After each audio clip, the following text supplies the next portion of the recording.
Há ainda outra objeção à nossa posição sobre o aborto. É a seguinte: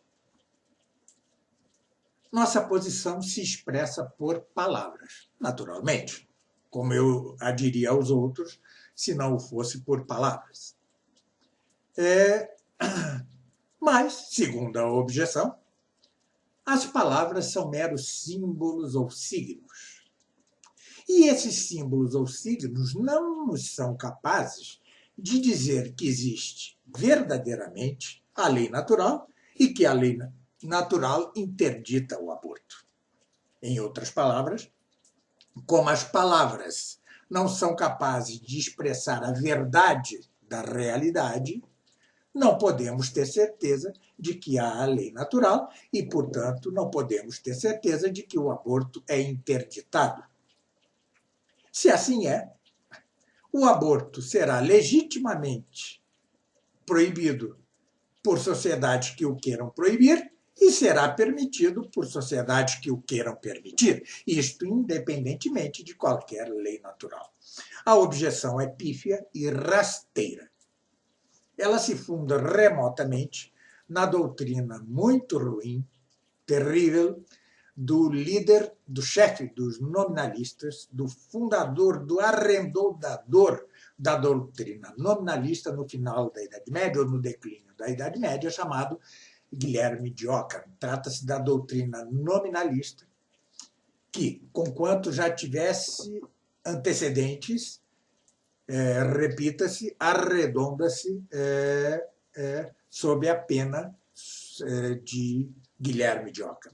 Dizia Guilherme de Ockham, precisamente, que as palavras não captam a essência das coisas. Elas são como instrumentos acomodatícios para sobrevivermos.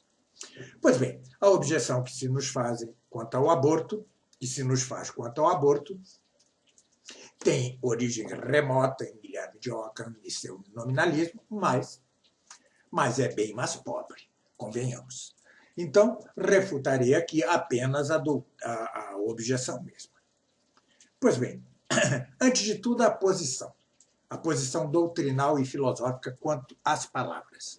As palavras, a posição correta, as palavras são, de fato, signos. E que significam as palavras? Porque os signos significam, eles significam a realidade? As palavras significam? Não. As palavras significam concepções mentais que temos da realidade. Ah, dirá o objetor. Então, caímos na mesma. Não podemos saber se há a lei natural. Com certeza, não sabemos se é verdade. Com certeza de que há a lei natural. Por quê? O que as palavras expressam são nossas concepções mentais. Sim, senhor objetor, mas não seja apressado. Porque as nossas concepções mentais são imagens intelectuais verazes da realidade. Logo, as palavras significam concepções que são imagens intelectuais verazes da realidade. Logo, elas são verazes também.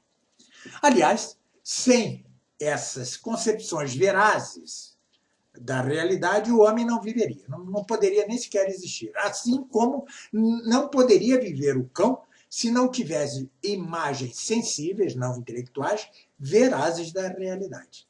E, com efeito, quando o cão, nessa quase linguagem, late, ou gane, ou chora, ele expressa concepções verazes, ele expressa imagens verazes da realidade. Mas nós, com nossa linguagem mesma, não é uma quase linguagem, a linguagem humana é linguagem em toda a extensão do sentido, os seus signos, as palavras de que se compõe a linguagem, são signos verazes de concepções verazes da realidade. Logo, são verazes. Mas concedo que o objetor não seja capaz de alcançar esta doutrina. Então, reduzo sua objeção ao absurdo.